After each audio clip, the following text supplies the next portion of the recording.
नगरेसम्म मृत्युले अलग नगरेसम्म यस्तै प्रेम गर्ने र उनीसँग सधैँ रहने मण्डलीको सामु धर्मगुरुको सामु उहाँलाई प्रश्न गर्न गइरहेको छु। भाइलाई प्रश्न गर्छु, भाइ उठ्नु। के तपाईँ सागर विक तपाईँले सङ्गीता विकलाई हृदयदेखि नै प्रेम गर्नुहुन्छ? पक्का? तपाईँ जीवनभरि उहाँसँग जीवन जिउने निश्चित गर्नुभएको छ? कसैको कर्कापमा पर त होइन, पकाएर त होइन? पक्का? आज चर्च समुदायको बिचमा तपाईँले यो बाचा बाँध्दै हुनुहुन्छ, करार बाँध्दै हुनुहुन्छ, तयार हुनुहुन्छ? त्यसै गरी म बहिनीलाई पनि सोध्छु, उठ्नुहोस्। के तपाईँ सङ्गीता विका तपाईँ खुसी हुनुहुन्छ? तपाईँ भाइ सागरसँग वैवाहिक करारमा बाँधिन गइरहनु भएको छ। के उहाँलाई तपाईँले हृदयदेखि नै प्रेम गर्नुहुन्छ? मण्डली समुदायको बिचमा तपाईँ हुनुहुन्छ? के तपाईँ जीवनभरि मृत्युले अलग नगरेसम्म भाइ सागरलाई सधैँ सहयोगीको भूमिका खेल्न तयार हुनुहुन्छ? पक्का? उहाँलाई सधैँभरि आदर सम्मान गर्नुहुन्छ? हुन्छ, हामी धन्यवाद, ताली बजाऊ।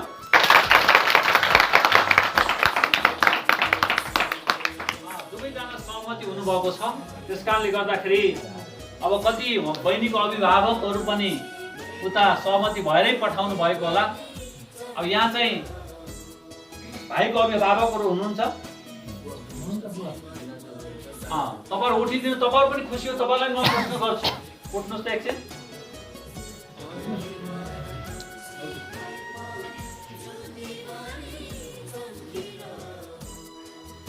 तपाईँहरू पनि सागर र सङ्गीताको विवाह हुँदैछ। अब उनीहरू वैवाहिक जीवनमा गाँसिँदैछन्, उनीहरूको नयाँ परिवार सुरुवात हुँदैछ। के तपाईँहरू यो कुरामा खुसी हुनुहुन्छ? सहमत हुनुहुन्छ? हुन्छ, ताली बजाउँ ल।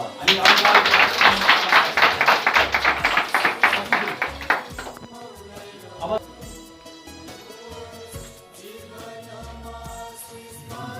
पहिला भाइले बहिनीलाई दिनु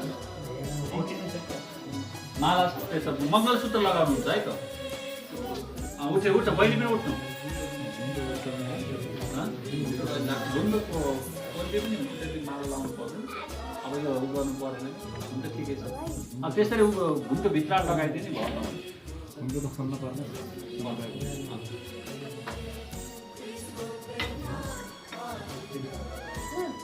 उठ्नु त बहिनी। अनि उहाँले मङ्गलसूत्र लगाइदिँदै हुनुहुन्छ।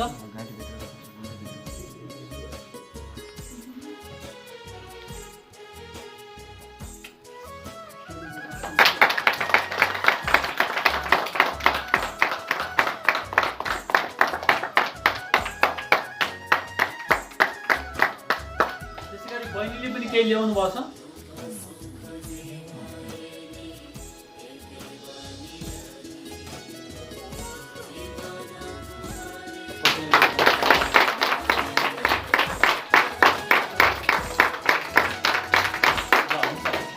राख्नुहोस्। अब त्यसपछि अब लगभग श्रीमान श्रीमती उहाँहरूको एउटा औपचारिक रूपमा माला लगाइदिइसकेपछि भइसकेको छ। अब घुम्टो खोलिदिनुहोस्, त्यसपछि उहाँलाई करार बाँध्नु पर्छ।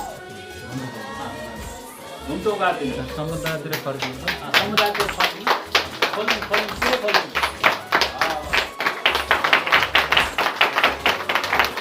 अब मेरो साथमा भाइले भन्नुपर्नेछ, बहिनीले पनि भन्नुपर्छ। पहिला भाइले, त्यसपछि बहिनीले है त। म सागर विक आज मिति 2078 साल 3 महिना 25 गतेका दिनदेखि सङ्गीतासँग वैवाहिक सम्बन्धमा जोडिन गइरहेको छु। हामी दुवैलाई मृत्युले अलग नगरेसम्म सुखमा दुःखमा घटीमा कमीमा अनिकालमा प्रशस्तमा बिरामीमा अभावमा सोचले मान्यता दिन्छ। तर त्यही भएर धर्मशास्त्रले के भन्छ भन्दाखेरि हामी पढौँ हिब्रूको पत्र, धर्मशास्त्रमा के लेखेको छ त्यहाँबाट हामी सुरुवात गरौँ। हिब्रूको पत्र 13 अध्यायको 4 पदलाई पढिदिनु। धर्मशास्त्रले के भन्छ हामी त्यहाँबाट जाउँ। सबैका बीचमा विवाह चाहिँ आदरणीय होस्, वैवाहिक सम्बन्ध नबिटुलियोस्, किनकि दुराचारी र व्यभिचारीहरूको इंसाफ परमेश्वरले गर्नुहुन्छ। अब यहाँ चाहिँ विशेष गरिकन यो हिब्रूको लेखक जुन पत्र लेखियो धर्मशास्त्रमा माथि सबै कुरा लेखिएको छ, तर 81 यो कुरा आएको छ। के आएको छ? सबैको बीचमा विवाह चाहिँ के होस्? आदरणीय होस्। सबैको बीचमा, समुदायको बीचमा यी श्रीमान श्रीमती हुन् भन्ने घोषणा हुनुपर्ने कुरा छ। यदि हामी सबैको बीचमा विवाह नगरिकन कुनै अनैतिक कार्य गरे अथवा अनैतिक कार्य परस्पर संसर्ग गरेमा त्यसलाई व्यभिचार ठहरिन्छ। यदि त्यस्तो व्यभिचारबाट यदि हाम्रो विवाहहरू हुन्छन् भने त्यसलाई के भनिन्छ भन्दाखेरि के भनेको छ भन्दाखेरि त्यस्तो विवाहलाई चाहिँ धर्मशास्त्रले के भन्छ भन्दाखेरि बिटुलो हुन्छ। कस्तो हुन्छ? बिटुलो हुन्छ। बिटुलोको अर्थ के होला थाहा छ? त्यो कामै नलाग्ने, ईश्वरको नजरमा त्यो भ्यालु छैन, त्यो मान्यतै छैन, त्यो चाहिँ खतमै भयो। परमेश्वरको दृष्टिमा त्यो काम लागेन।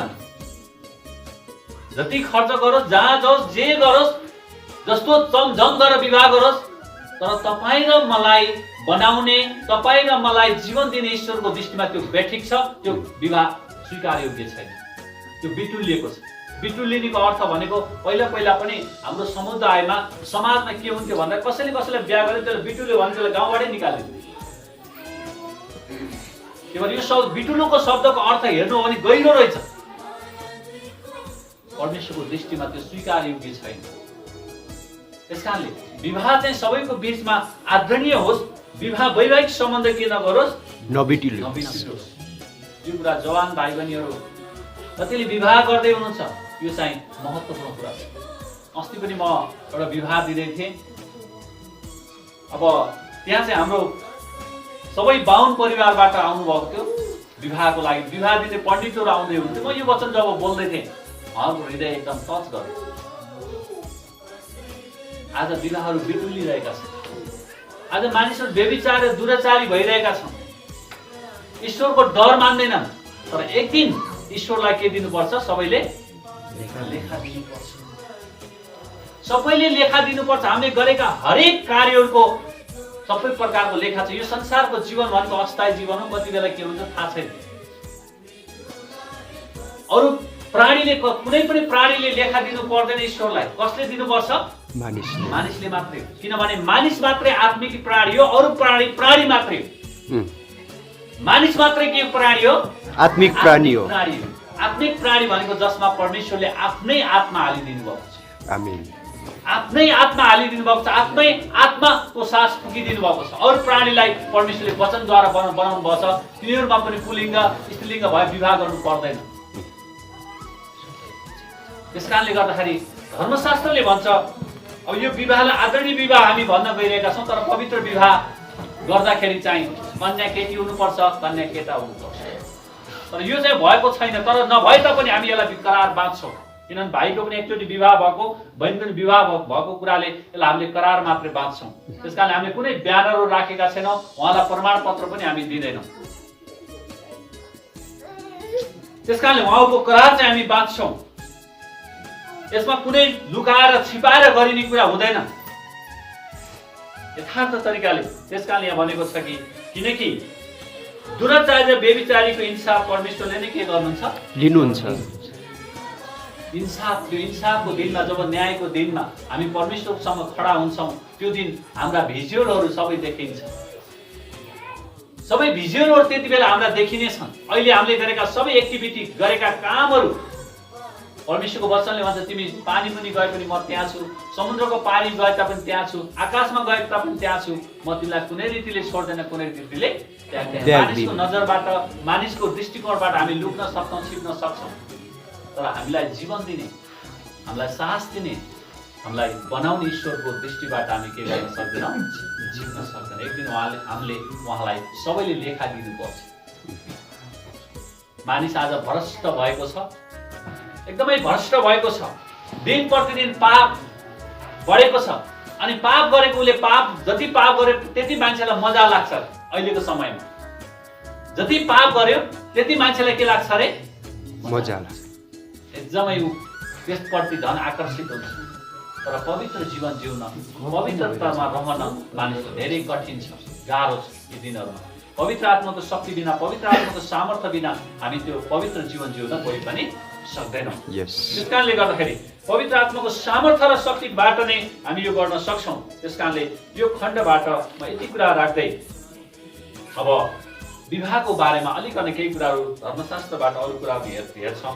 हामी सुरुवातमा नै हेऱ्यौँ भने इतिहासलाई, विवाहको इतिहास हेर्दाखेरि परमेश्वरले सुरुवातमा मानिसलाई नर र नारी गरेर बनाउनु भयो। नर र नारी बनाइसकेपछि परमेश्वरले एउटै शरीरमा थियो त्यहाँ। त्यस कारणले एउटै शरीरमा भएको कारणले गर्दाखेरि आदमलाई परमेश्वरले एकदमै आदमले सबै कुराको नाम राखे, सबै कुरा देखे, तर आफूलाई एक्लो महसुस गरे। त्यस कारणले म सौँदो सहयोगी बनाउने छु भनेर परमेश्वरले बोल्नुभयो। सौँदो सहयोगी, श्रीमती भनेको श्रीमानको के हो? सहयोगी हो। कस्तो सहयोगी? सुहाउँदो सहयोगी। सहयोगीमा पनि त्यहाँ चाहिँ भनेको छ, उत्पत्तिको पुस्तक 2 अध्यायको 18 पद पढ्नु हो भने त्यहाँ पाउनुहुन्छ सौँदो सहयोगी भनेको छ। कस्तो? सुहाउँदो सहयोगी। सहयोगी भनेको छ, सौँदो सहयोगी। अनि सौँदो सहयोगी बनाउने छु भन्दा कहाँबाट बनाउनु भयो परमेश्वर भन्दा जब आदमलाई मस्त निन्द्रामा पार्नु, त्यसकै शरीरको एउटा करङ निकालेर त्यसलाई मासु भरिदिनु भएर आदम बिउजिँदा ती को थिए? स्त्री। आदमले भने मेरो यो हाडको हाड हो, मेरो मासुको मासु, तिनलाई स्त्री भनिनेछ। स्त्री भनिनेछ भने शब्द आयो। त्यसपछि अर्को कुरा त्यहाँ 2-3वटा कुरा म ल्याउँछु। त्यसमा हेर्दाखेरि के पाउँछौँ भन्दाखेरि